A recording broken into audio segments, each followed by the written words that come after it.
ദൂതൻ അവളുടെ അടുത്ത് വന്ന് പറഞ്ഞു, ദൈവകൃപ നിറഞ്ഞവളെ സ്വസ്തി, കർത്താവ് നിന്നോട് കൂടെ.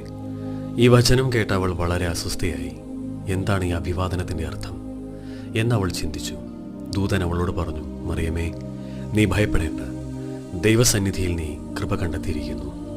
നീ ഗർഭം ധരിച്ച ഒരു പുത്രനെ പ്രസവിക്കും. നീ അവന് യേശു എന്ന് പേരിടണം. അവൻ വലിയവനായിരിക്കും, അത്യുന്നതന്റെ പുത്രൻ എന്ന് വിളിക്കപ്പെടും. അവൻ്റെ പിതാവായ ദാവീദിൻ്റെ സിംഹാസനം ദൈവമായ കർത്താവ് അവന് കൊടുക്കും. യാക്കോബിൻ്റെ ഭവനത്തിന്മേൽ അവൻ എന്നേക്കും ഭരണം നടത്തും. അവൻ്റെ രാജ്യത്തിന് അവസാനമുണ്ടാകുകയില്ല. മറിയം ദൂതനോട് പറഞ്ഞു, ഇതെങ്ങനെ സംഭവിക്കും? ഞാൻ പുരുഷനെ അറിയുന്നില്ലല്ലോ.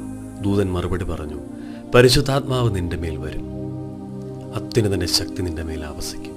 ആകയാൽ ജനിക്കാൻ പോകുന്ന ശിശു പരിശുദ്ധൻ, ദൈവപുത്രൻ എന്ന് വിളിക്കപ്പെടും. ആമേൻ.